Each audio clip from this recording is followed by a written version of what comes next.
लेकिन देखिए अफ़सोस होता है कि इस तरीके से बीजेपी आज पूरी तरीके से मैं कहूँगी कि गरीबों के हित के काम करने की बजाय आज पूरी तरीके से उनके विरोध में खड़ी है।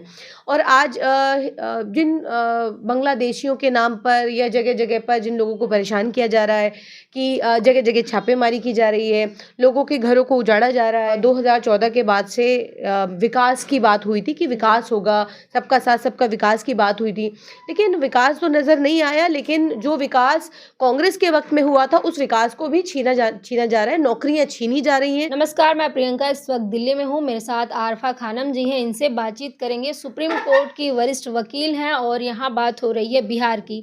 बिहार की राजनीति आप सब ने देखी, उसके बाद जिस तरह से अब बुलडोज़र एक्शन हो रहा है, लगातार धड़ाधड़ सबके घर गिराए जा रहे हैं, उस पे बातचीत करेंगे। खबरें हैं कि 150 जगहों पे बुलडोज़र चलेगा, तमाम जिलों में कार्रवाई शुरू भी हो चुकी है, जैसे पटना में, भागलपुर में और कई जिलों में लगातार ये काम हो रहा है। मैम, आप कैसे देख रही हैं इस चीज़ को कि बिहार में अब जो बुलडोज़र एक्शन हो रहा है उसको लेके तमाम लोग अब रो रहे हैं, चिल्ला रहे हैं कि हमारे घर तोड़े जा रहे हैं? देखिए जिस तरीके से बीजेपी लगातार अब ये बुलडोज़र न्याय अगर हम कहें कि बुलडोज़र न्याय और लोगों के घरों को उजाड़ने का काम कर रही है। देखिए सरकार का काम होता है लोगों को घर मुहैया कराना, लेकिन यहाँ पर लोग जिनके पास घर है उनको उनसे भी छीनने का काम कर रही है। लेकिन देखिए अफ़सोस होता है कि इस तरीके से बीजेपी आज पूरी तरीके से मैं कहूँगी कि गरीबों के हित के काम करने की बजाय आज पूरी तरीके से उनके विरोध में खड़ी है।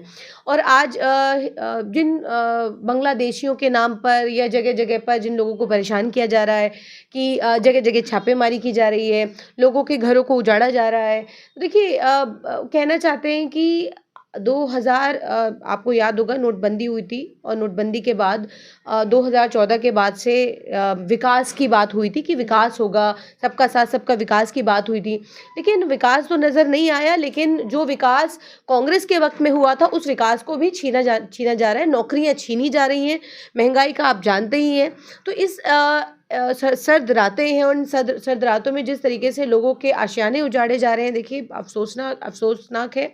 और जिस तरीके से घुसपैठियों के नाम पर ये सब हो रहा है, बुलडोज़र एक्शन, तो देखिए सबसे पहले तो अमित शाह जी को और प्रधानमंत्री जी को इस्तीफ़ा देना चाहिए, क्योंकि अगर अब भी नोटबंदी के बाद आतंकवाद नहीं ख़त्म कर पाए, नोटबंदी के बाद आपने कहा था कि घुसपैठ ख़त्म करेंगे और आप हमें सत्ता दीजिए 50 दिन, आपने कहा था कि 50 दिन के अंदर हम घुसपैठ बंद कर देंगे, लव लेटर लिखना बंद करिए, ये सब प्रधानमंत्री जी के बोल थे। तो देखिए अब जिस तरीके से लोगों के घरों को उजाड़ करके और आप घुसपैठी ढूंढ रहे हैं, तो मुझे तो लगता है कि इस कुर्सी पर बैठने लायक नहीं है आप। तमाम वादे आपने बताया कि प्रधानमंत्री हो या गृह मंत्री हो, इन्होंने वादे किए, लेकिन वहाँ के जो गृह मंत्री हैं सम्राट चौधरी बिहार के, वो कह रहे हैं कि जिस तरह से उत्तर प्रदेश में बुलडोज़र बाबा का बुलडोज़र चला, अब बिहार में भी अतिक्रमण हटाया जा रहा है। देखिए गरीबों के आशियाने छीनना ये कोई मैं कहूँगी कि विकास नहीं है। ये राजनीति वो ऐसी राजनीति करते हैं, हिंदू मुसलमान की राजनीति करते हैं। इनको इनकी राजनीति को जो सूट करता है कि अपने फ़ायदे के लिए लोगों के आशियाने उजाड़ने का काम करते हैं और फिर इसी को ये समझते हैं कि बहुत बड़ा काम इन्होंने किया है। नाम बदलना, क्योंकि कोई नए इंस्टीट्यूशन नहीं बना सकते, एम्स आईआईटी नहीं बना सकते, लोगों को घर मुहैया नहीं करा सकते। आपको ये भी याद होगा कि 2022 तक सबको अपना पक्का घर मिलेगा, जल मिलेगा, नल मिलेगा, एलईडी बल्ब मिलेगा, जाने क्या-क्या मिलेगा। बुलेट ट्रेन भी देने की बात हुई थी, लेकिन 2022 से आज हम 2025 में खड़े हैं, ऑलमोस्ट ये साल खत्म होने जा रहा है, लेकिन अभी तक ना बुलेट ट्रेन आई, ना 15 लाख रुपए आए, ना एलईडी बल्ब मिला किसी को, ना जल मिला, ना घर मिला। तो देखिए आज जिस तरीके से अतिक्रमण की बात करें, घुसपैठियों की बात करें, देखिए नए-नए बहाने हैं। ये नए-नए बहाने लेकर के लोगों के आशियाने छीने जा रहे हैं और तमाम जो हम कहते हैं कि तमाम देश की संपत्तियाँ अपने मित्रों को दी जा रही हैं, नज़ूल लैंड से लेकर के वो कौड़ियों के भाव जिस तरीके से अपने मित्रों को ये बाँटा जा रहा है, तो देश कहीं न कहीं आज भी ये पूछ रहा है कि देखिए वो विकास, वो वादे, वो जिनको आपने जुमला कहा था, वो सब वाक़ई जुमले थे, लेकिन आज अब इस 2025 में भी, इस साल के अंत में भी हम ये पूछना चाहते हैं कि आखिर कब वो अच्छे दिन आएँगे, जिस अच्छे दिन की बात मोदी जी करते हैं। मैम, उसी में सवाल आता है कि प्रधानमंत्री ने कहा था कि 100 स्मार्ट सिटी बनेंगी, तो क्या उत्तर प्रदेश को या बिहार को जिस तरह से अतिक्रमण हटा के स्मार्ट सिटी की ओर ले जाया जा रहा है? ये कैसा भारत है, ये अमृत काल जो कहा जा रहा है कि अमृत काल में स्मार्ट सिटी बनाने के बाद कहाँ पे, आप बताइए मुझे कि कितने स्मार्ट सिटी बने हैं। आज देश के हालात जो हैं वो हम सबके सामने, लोगों को किस तरीके से बेवकूफ़ बना रहे हैं, हिंदू मुसलमान कर रहे हैं। एक तरफ कोई नए ढोंगी बाबा निकल के आते हैं, वो कहते हैं कि देश को जो है वो कहीं न कहीं हिंदू जो देश बनाने की कोशिश हो रही है। कहीं न कहीं एक कोई बाबा निकल के आ जाते हैं, वो ये कहते हैं, आप खुद नाम ले रही हैं कि वो कहते हैं कि वो ऐसी सोसाइटी बना रहे हैं जहाँ पे सिर्फ हिंदू रहेगा। तो देखिए स्मार्ट सिटी कहाँ है, वो स्मार्ट सिटी में रहेगा कौन, कहाँ है, कब बनेगा, क्या मतलब उसकी रूपरेखा क्या है, अभी तक सामने नहीं आई है। तीसरा काल अब मोदी जी का चल रहा है, लेकिन अभी तक कोई स्मार्ट सिटी सामने नहीं आई है। वो स्मार्ट सिटी किसके लिए होगी, या उसमें कौन लोग रहेंगे, कौन-कौन से वीवीआईपी रहेंगे, क्योंकि आम गरीबों के तो आशियाने छीने जा रहे हैं। मैम, दूसरी तरफ आप देखेंगी तो नीतीश कुमार हिसाब खींच लेते हैं, तो क्या ये सब भी विकास है? जिस तरह से बिहार में महिलाओं को 10-10 हज़ार रुपए दिए गए, तो क्या वो हर्जाना भुगत रही हैं 10-10 हज़ार रुपए लेने का? देखिए मतलब जिस तरीके से बिहार चुनाव हुए, बिहार चुनाव में क्या किस तरीके से सत्ता का दुरुपयोग करके ये चुनाव जीतते हैं, ये तो हम सब जानते हैं। एजेंसियां आज कितनी स्वतंत्र हैं, ये भी हम सब जानते हैं, और उन्हीं एजेंसियों का दुरुपयोग किया जा रहा है और ये चुनाव जीते जाते हैं। और लोकतंत्र के अंदर इस तरीके के चुनाव जीतना, मैं कहती हूँ कि डेमोक्रेसी के लिए, लोकतंत्र के लिए ये एक बहुत घातक साबित हो रहा है, क्योंकि आज जो जब कहते हैं कि सत्ता आती है तो साथ साथ तानाशाही भी आती है, और तानाशाही के तहत जिस तरीके से ये मोदी सरकार चुनाव करवा रही है, देखिए बहुत बहुत देश के लिए घातक है। लेकिन हाँ, ये सही है कि आज जो देश के सामने हालात हैं, महिलाओं की अगर हम बात करें, महिलाएं सड़कों पर हैं।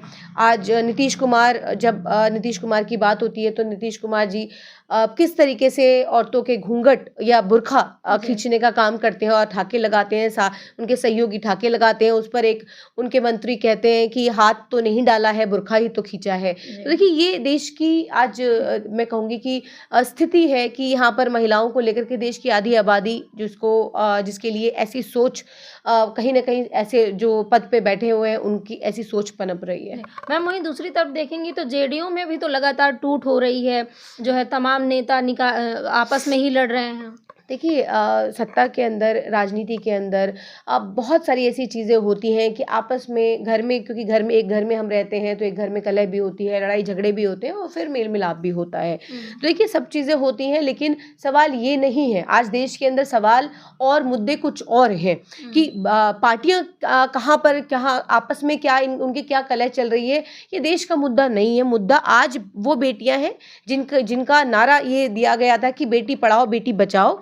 आज वो तमाम जो महिलाएं जिस तरीके से सत्ता ने आज उनके मुंह पर थूकने का काम किया, उनको तमाचा मारने का काम किया, और हमारी जुडिशरी ने सोने पे सुहागा, जो 2 जजेस की बेंच ने जो फैसला दिया, उस पर हमें सोचने की ज़रूरत है, उस पर हमें बात करने की ज़रूरत है। आज हालात ये है कि उस पर बात कोई करने को तैयार नहीं है। देश की आधी आबादी आज पूछ रही है, आज ये कह रही है कि हमने आपको वोट दिया, सत्ता में बिठाया, कुर्सी आपको सौंपी, और आपने हमारे साथ क्या किया। कोई कहीं पर कोई किसी का घूंघट खींच रहा है, कोई कपड़े खींच रहा है, कोई किसी महिला को नंगा कर रहा है, कहीं पर रेप हो रहे हैं तो एफआईआर दर्ज नहीं होती। अदालत के आदेशों के बाद एफआईआर दर्ज होती है और उसके बाद न्याय मिलना तो बहुत दूर की बात है। जिस तरीके से जो हालात हैं हम सबके सामने हैं कि वो बेटी इंडिया गेट पर इंसाफ मांगती है, अदालतों के बाहर इंसाफ मांगती है, पार्लियामेंट के बाहर, संसद परिसर के बाहर इंसाफ मांगती है, और इंसाफ के नाम पर उसे क्या मिलता है। मैम लेकिन कहा जा रहा है ना अपराधियों के घर पे बुलडोजर चलेगा, बुलडोजर एक्शन होगा। चलाइए ना, मैं कहती हूँ चलाइए ना, आप कब चलाएंगे? कुलदीप सिंह सेंगर के घर पर बुलडोजर कब चलेगा? अपराधी साबित हो गए हैं क्या? अब हर अदालत में जा जा करके वो बहन ये बताएगी कि मेरे साथ इस तरीके से बलात्कार हुआ है? हर अदालत में उसको ये प्रूफ देना जरूरी है क्या कि मेरे साथ यहाँ पर भी मुझे बताना ज़रूरी है, ऊपरी अदालत में भी बताना ज़रूरी है, हर अदालत में बताना उसके लिए कि जब अपराध साबित हो गया तो फिर जुडिशरी किस तरीके से उसको बेल दे सकती है, उसको उसकी सज़ा निलंबित करके उसको आप बाहर का रास्ता दिखाते हैं। ये कहीं ना कहीं उन बेटियों के साथ बहुत बड़ा धोखा है। और पहले एफआईआर नहीं होती है, एफआईआर हो जाए तो सज़ा नहीं होती, सज़ा हो जाए तो फिर उसके माफ़ीनामे मिलते हैं। बिल्किस बानो और तमाम और ऐसे लोग हैं जो जहाँ पर हमने देखा कि अपराधियों को छूट मिलती है, फूलमाला पहना करके स्वागत किया जाता है। जी मैम, बहुत शुक्रिया। तो आप देखेंगे कि अपराधियों के घर पे बुलडोज़र चलाने की बात कही जाती है, लेकिन बुलडोज़र चलता है तो चलता है सिर्फ गरीब के घर पे, क्योंकि बुलडोज़र का जो एक्शन है वो गरीबों के घर पे होता है। आप बिहार हो, उत्तर प्रदेश हो, तमाम ऐसी जगहों पे आप देखेंगे तो बुलडोज़र किनके घर पे चलता है, एक बार आपको जाके पता कर लेना चाहिए। आपको क्या लगता है, कमेंट बॉक्स में हमें अपनी प्रतिक्रिया ज़रूर दीजिएगा। धन्यवाद।